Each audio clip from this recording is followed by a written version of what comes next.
Hi friends. NCERT class 6 history का ये 6वां chapter है। इससे पहले 5 चैप्टर हम लोगों ने कंप्लीट कर लिया है। अगर आप लोगों ने इससे पहले का चैप्टर नहीं देखा है तो इसी चैनल के प्लेलिस्ट में जाकर देख सकते हैं। और अगर आप हमारे चैनल पर नए हैं तो प्लीज़ लाइक एवं सब्सक्राइब करना ना भूलें। Please please please. तो आइए देखते हैं 6वां चैप्टर। नए प्रश्न नए विचार। तो ये इम्पोर्टेंट नहीं है, हम लोग यहाँ से देखेंगे। बुद्ध की कहानी, ये काफ़ी इंटरेस्टिंग चैप्टर है। प्लीज़ आप लोग ध्यानपूर्वक देखिएगा तो इसमें बहुत ही आनंद आएगा। बौद्ध धर्म के संस्थापक सिद्धार्थ थे, जिन्हें गौतम के नाम से भी जाना जाता है। उनका जन्म लगभग 2500 वर्ष पूर्व हुआ था। यह वह समय था जब लोगों के जीवन में तेजी से परिवर्तन हो रहे थे।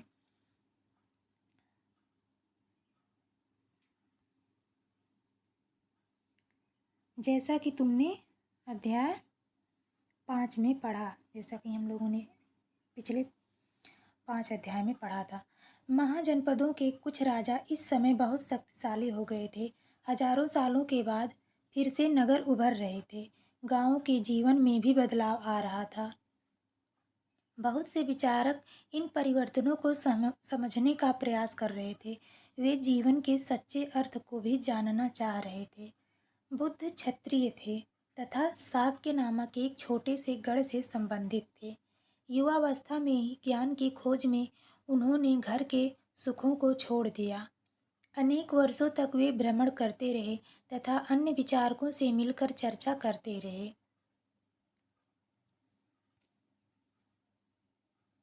अंततः ज्ञान प्राप्ति के लिए उन्होंने स्वयं ही रास्ता ढूंढने का निश्चय किया। इसके लिए उन्होंने बोध गया बिहार में एक पीपल के नीचे कई दिनों तक तपस्या की। अंततः उन्हें ज्ञान प्राप्त हुआ। इसके बाद से वे बुद्ध के रूप में जाने गए। यहाँ से वे वाराणसी के निकट स्थित सारनाथ गए, जहाँ उन्होंने पहली बार उपदेश दिया। ये सब एनसीईआरटी में एक एक लाइन इम्पॉर्टेंट होता है, इसलिए आप लोग ध्यानपूर्वक देखते हुए चलेंगे। कुशीनारा में मृत्यु से पहले का शेष जीवन उन्होंने पैदल ही एक स्थान से दूसरे स्थान की यात्रा करने और लोगों को शिक्षा देने में व्यतीत किया।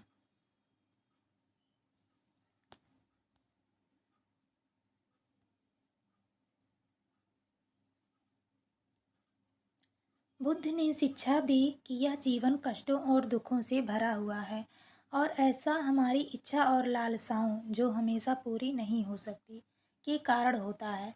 कभी कभी हम जो चाहते हैं वह प्राप्त कर लेने के बाद भी संतुष्ट नहीं होते हैं एवं और अधिक अथवा अन्य वस्तुओं को पाने की इच्छा करने लगते हैं।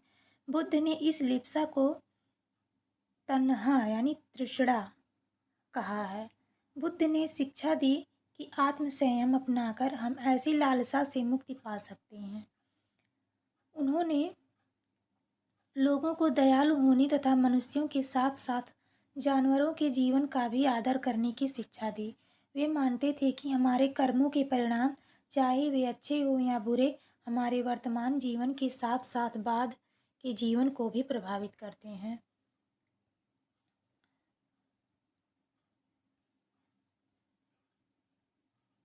बुद्ध ने अपनी शिक्षा सामान्य लोगों की प्राकृत भाषा में दी। इससे सामान्य लोग भी उनके संदेश को समझ सके। बुद्ध ने कहा कि लोग किसी शिक्षा को केवल इसलिए नहीं स्वीकार करें कि यह उनका उपदेश है, बल्कि वे उसे अपने विवेक से मापें। आओ देखें उन्होंने ऐसा किस प्रकार किया। यहाँ पे हम लोग पहले देखेंगे, ये सारनाथ स्तूप है। ये जो चित्र आप लोग देख रहे हैं, इसके बारे में हम लोग जान लेते हैं।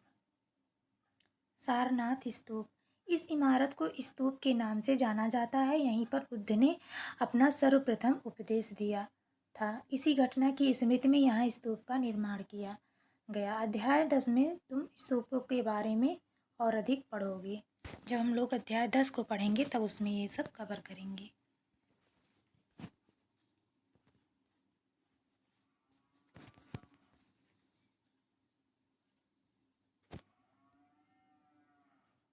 किस्सा गौतमी की कहानी।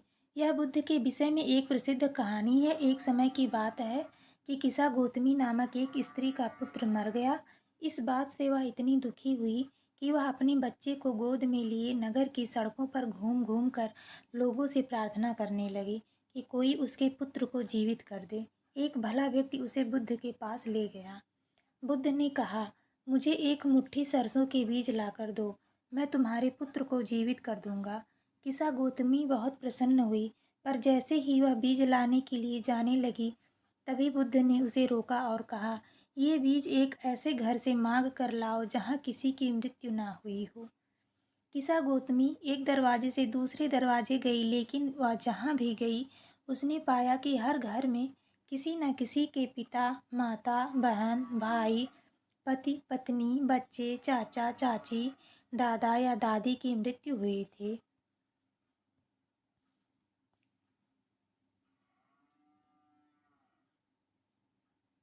उपनिषद। इसी समय बहुत से दूसरे अन्य चिंतक भी दार्शनिक प्रश्नों का उत्तर ढूंढने का प्रयास कर रहे थे। उनमें से कुछ मृत्यु के बाद के जीवन के बारे में जानना चाहते थे, जबकि अन्य यज्ञों की उपयोगिता के बारे में जानने को उत्सुक थे। इनमें से अधिकांश चिंतकों का यह मानना था कि इस विश्व में कुछ तो ऐसा है जो कि अस्थायी है और जो मृत्यु के बाद भी बचा रहता है। उन्होंने इसका वर्णन आत्मा तथा ब्रह्म अथवा सार्वभौम आत्मा के रूप में किया है। वे मानते थे कि अंततः आत्मा तथा ब्रह्म एक ही है। ऐसे कई विचारों का संकलन उपनिषदों में हुआ है। उपनिषद उत्तर वैदिक ग्रंथों का हिस्सा थे। उपनिषद का शाब्दिक अर्थ है गुरु के समीप बैठना। इन ग्रंथों में अध्यापकों और विद्यार्थियों के बीच बातचीत का संकलन किया गया है। प्रायः ये विचार सामान्य वार्तालाप के रूप में प्रस्तुत किए गए हैं।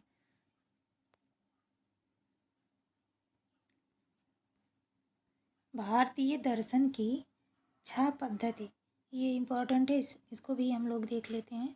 सदियों से भारत द्वारा सत्य की बौद्धिक खोज का प्रतिनिधित्व दर्शन की छह शाखाओं ने किया। ये वैशेषिक न्याय, सांख्य, योग, पूर्व मीमांसा और वेदांत या उत्तर मीमांसा के नाम से जाने जाते हैं। दर्शन की इन छह पद्धतियों की स्थापना क्रमशः ऋषि कणद, गौतम, कपिल, पतंजलि, जैमिनी और व्यास द्वारा की गई मानी जाती है, जो आज भी देश में बौद्धिक चर्चा को दिशा देते हैं। जर्मन मूल के ब्रिटिश भारतविद फ्रेडरिक मैक्स मूलर के अनुसार दर्शन की इन छह शाखाओं का विकास कई पीढ़ियों के दौरान व्यक्तिगत विचारकों के योगदान से हुआ। यद्यपि ये दूसरे से भिन्न दिखते हैं, तथापि सत्य की इन समझ में आधारभूत तालमेल दिखता है।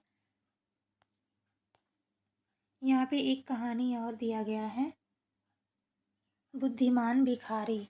यह वार्तालाप छांदोग्य उपनिषद नामक प्रसिद्ध उपनिषद की एक कहानी पर आधारित है। शौनक व अभिप्रतारिण नामक दो ऋषि सार्वभौम आत्मा की उपासना करते थे। एक बार ज्यों ही वे भोजन करने के लिए बैठे, एक भिखारी आया और भोजन मांगने लगा। शौनक ने कहा, हम तुम्हें कुछ नहीं दे सकते। भिखारी ने पूछा, विद्वजन, आप किसकी उपासना करते हैं? अभिप्रतारिण ने उत्तर दिया, सार्वभौम आत्मा की। ओह, इसका मतलब आप यह जानते हैं कि सार्वभौम आत्मा संपूर्ण विश्व में विद्यमान है। ऋषियों ने कहा, हाँ हाँ, हम यह जानते हैं।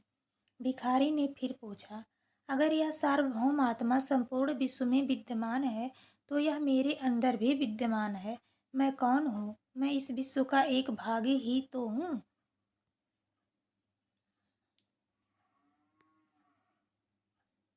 तुम सत्य बोलते हो युवा ब्राह्मण, इसलिए हे ऋषियों, मुझे भोजन न देकर आप उस सार्वभौम आत्मा को भोजन देने से मना कर रहे हैं। भिखारी की बात की सच्चाई जानकर ऋषियों ने उसे भोजन दे दिया। इन चर्चाओं में भाग लेने वाले अधिकांशतः पुरुष ब्राह्मण तथा राजा होते थे। कभी कभी गार्गी या पाला घोषा मैत्रेयी जैसे स्त्री विचारकों का भी उल्लेख मिलता है, जो अपनी विद्वता के लिए जानी जाती थीं और वाद विवाद में भाग लिया करती थीं। निर्धन व्यक्ति इस तरह के वाद विवाद में बहुत कम ही हिस्सा लेते थे। इस तरह एक प्रसिद्ध अपवाद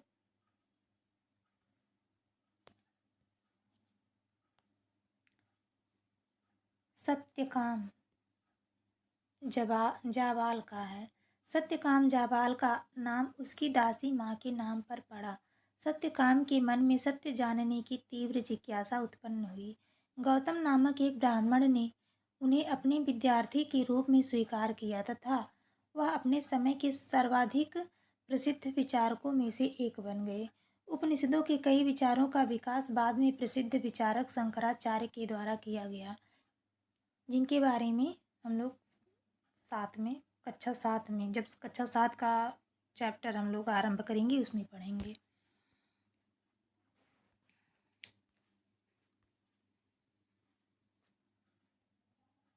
व्याकरणविद पाणिनि। इस युग में कुछ अन्य विद्वान भी खोज कर रहे थे। उन्हीं प्रसिद्ध विद्वानों में एक पाणिनि ने संस्कृत भाषा के व्याकरण की रचना की। उन्होंने स्वरों तथा व्यंजनों को एक विशेष क्रम में रखकर उनके आधार पर सूत्रों की रचना की। ये सूत्र बीजगणित के सूत्रों से काफ़ी मिलते जुलते हैं। इसका प्रयोग कर उन्होंने संस्कृत भाषा के प्रयोगों के नियम लघु सूत्रों लगभग 3000 के रूप में लिखे, यानी 3000 सूत्र। अब जैन धर्म। इसी युग में अर्थात लगभग 2500 वर्ष पूर्व जैन धर्म के 24वें तथा अंतिम तीर्थंकर वर्धमान महावीर ने भी अपने विचारों का प्रसार किया। वह वज्र संघ के लिच्छवि कुल के एक क्षत्रिय राजकुमार थे। इस संघ के विषय में तुमने अध्याय 5 में पढ़ा है। 30 वर्ष की आयु में उन्होंने घर छोड़ दिया और जंगल में रहने लगे। 12 वर्ष तक उन्होंने कठिन व एकाकी जीवन व्यतीत किया। इसके बाद उन्हें ज्ञान प्राप्त हुआ। उनकी शिक्षा सरल थी। सत्य जानने की इच्छा रखने वाले प्रत्येक स्त्री व पुरुष को अपना घर छोड़ देना चाहिए। उन्हें अहिंसा के नियमों का कड़ाई से पालन करना चाहिए, अर्थात किसी भी जीव को ना तो कष्ट देना चाहिए और ना ही उसकी हत्या करनी चाहिए। महावीर का कहना था, सभी जीव जीना चाहते हैं, सभी के लिए जीवन प्रिय है। महावीर ने अपनी शिक्षा प्राकृत में दी। यही कारण है कि साधारण जन भी उनके तथा उनके अनुयायियों की शिक्षाओं को समझ सकें। देश के अलग अलग हिस्सों में प्राकृत के अलग अलग रूप प्रचलित थे। प्रचलन क्षेत्र के आधार पर ही उनके अलग अलग नाम थे।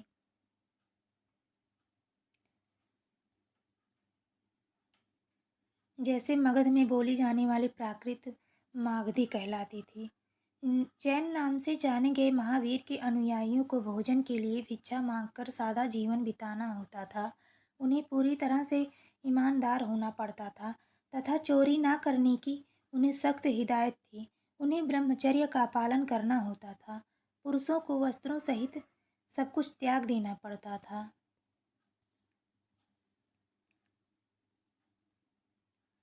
अधिकांश व्यक्तियों के लिए ऐसे कड़े नियमों का पालन करना बहुत कठिन था। फिर भी हजारों व्यक्तियों ने इस नई जीवन शैली को जानने और सीखने के लिए अपने घरों को छोड़ दिया। कई अपने घरों पर ही रहे और भिक्षुड़ी बने लोगों को भोजन प्रदान कर उनकी सहायता करते रहे। मुख्यतः व्यापारियों ने जैन धर्म का समर्थन किया। किसानों के लिए इन नियमों का पालन अत्यंत कठिन था, क्योंकि फसल की रक्षा के लिए उन्हें कीड़े मकोड़ों को मारना पड़ता था। बाद की सदियों में जैन धर्म उत्तर भारत के कई हिस्सों के साथ साथ गुजरात, तमिलनाडु और कर्नाटक में भी फैल गया। महावीर तथा उनके अनुयायियों की शिक्षाएं कई शताब्दियों तक मौखिक रूपों में ही रही। वर्तमान रूप में उपलब्ध जैन धर्म की शिक्षाएं लगभग 1500 वर्ष पूर्व गुजरात में वल्लभी नामक स्थान पर लिखी गई थी।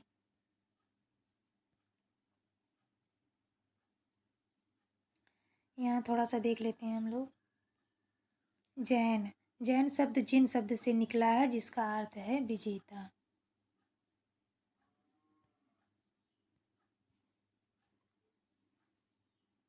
संघ संघ के बारे में हम लोग जानते हैं। महावीर तथा बुद्ध दोनों का ही मानना था कि घर का त्याग करने पर ही सच्चे ज्ञान की प्राप्ति हो सकती है। ऐसे लोगों के लिए उन्होंने संघ नामक संगठन बनाया, जहाँ घर का त्याग करने वाले लोग एक साथ रह सकें। संघ में रहने वाले बौद्ध भिक्षुओं के लिए बनाए गए नियम विनय पिटक नामक ग्रंथ में मिलते हैं। जो नियम बनाए गए थे वो विनय पिटक नामक ग्रंथ में मिलते हैं। विनय पिटक में हमें पता चलता है कि संघ में पुरुषों और स्त्रियों के रहने की अलग अलग व्यवस्था थी। सभी व्यक्ति संघ में प्रवेश ले सकते थे। हालांकि संघ में प्रवेश के लिए बच्चों को अपने माता पिता से, दासों को अपने स्वामी से, राजा के यहाँ काम करने वाले लोगों को राजा से तथा कर्जदारों को अपने देनदारों से अनुमति लेनी होती थी। एक स्त्री को इसके लिए अपने पति से अनुमति लेनी होती थी, तब जाकर वो लोग संघ में प्रवेश पाते थे। संघ में प्रवेश लेने वाले स्त्री पुरुष बहुत सादा जीवन जीते थे। वे अपना अधिकांश समय ध्यान करने में बिताते थे और दिन के एक निश्चित समय में वे शहरों तथा गांवों में जाकर भिक्षा मांगते थे। यही कारण है कि उन्हें भिक्षु तथा भिक्षुड़ी, साधु के लिए प्राकृत शब्द कहा गया है। वे आम लोगों को शिक्षा देते थे और साथ ही एक दूसरे की सहायता भी करते थे। किसी तरह की आपसी लड़ाई का निपटारा करने के लिए वे प्रायः बैठकें भी किया करते थे। संघ में प्रवेश लेने वालों में ब्राह्मण, क्षत्रिय, व्यापारी, मजदूर, नाई, गणिकाएँ तथा दास शामिल थे। इनमें से कई लोगों ने बुद्ध की शिक्षाओं के विषय में लिखा तथा कुछ लोगों ने संघ में अपने जीवन के विषय में सुंदर कविताओं की रचना की। विहार। जैन तथा बौद्ध भिक्षु पूरे साल एक स्थान से दूसरे स्थान घूमते हुए उपदेश दिया करते थे। केवल वर्षा ऋतु में जब यात्रा करना कठिन हो जाता था तो वे एक स्थान पर ही निवास करते थे। ऐसे समय में वे अनुयायियों द्वारा उद्यानों में बनवाए गए अस्थायी निवासों में अथवा पहाड़ी क्षेत्रों की प्राकृतिक गुफाओं में रहते थे। जैसे जैसे समय बीतता गया, भिक्षु भिक्षुड़ियों ने स्वयं तथा उनके समर्थकों ने अधिक अस्थायी शरण स्थलों की आवश्यकता का अनुभव किया। तब कई शरण स्थल बनाए गए जिन्हें विहार कहा गया। आरंभिक विहार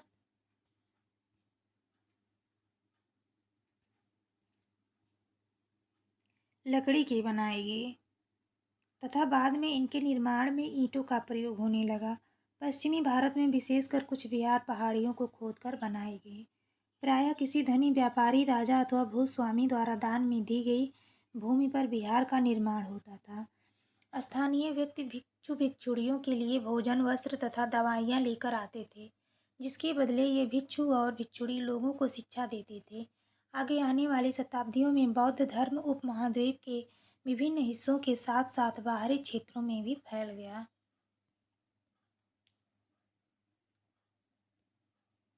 इस समय बौद्ध धर्म की एक नई धारा महायान का विकास हुआ।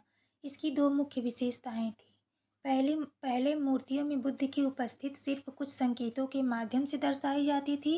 मिसाल के तौर पर उनकी निर्वाण प्राप्ति को पीपल के पेड़ की मूर्ति द्वारा दर्शाया जाता था। पर अब बुद्ध की प्रतिमाएं बनाई जाने लगीं। इनमें से अधिकांश मथुरा में तो कुछ तक्षशिला में बनाई जाने लगीं। दूसरा परिवर्तन बोधिसत्व में आस्था को लेकर आया। बोधिसत्व उन्हें कहते हैं जो ज्ञान प्राप्ति के बाद एकांतवास करते हुए ध्यान साधना कर सकते थे, लेकिन ऐसा करने के बजाय वे लोगों को शिक्षा देने और मदद करने के लिए सांसारिक परिवेश में ही रहना ठीक समझने लगे। धीरे धीरे बोधिसत्व की पूजा काफ़ी लोकप्रिय हो गई और पूरे मध्य एशिया, चीन और बाद में कोरिया तथा जापान तक भी फैल गई। बौद्ध धर्म का प्रसार पश्चिमी और दक्षिणी भारत में हुआ, जहाँ बौद्ध भिक्षुओं के रहने के लिए पहाड़ों में दर्जनों गुफाएं खोदी गईं। बौद्ध धर्म दक्षिण पूर्व की ओर श्रीलंका, म्यांमार, थाईलैंड तथा इंडोनेशिया सहित दक्षिण पूर्व एशिया के अन्य भागों में भी फैला। थेरवाद नामक बौद्ध धर्म का आरंभिक रूप इन क्षेत्रों में कहीं अधिक प्रचलित था। तीर्थयात्री वे स्त्री पुरुष होते हैं जो प्रार्थना के लिए पवित्र स्थानों की यात्रा किया करते हैं। इसी तरह भारत की यात्रा पर आया चीनी बौद्ध तीर्थयात्री फाशियन काफ़ी प्रसिद्ध है। वह करीब 1600 साल पहले आया। ह्वेनसांग 1400 साल पहले आया और उसके करीब 50 साल बाद इत्सिंग आया। वे सब बुद्ध के जीवन से जुड़ी जगहों और प्रसिद्ध मठों को देखने के लिए भारत आए थे। ये वेरी इंपॉर्टेंट है,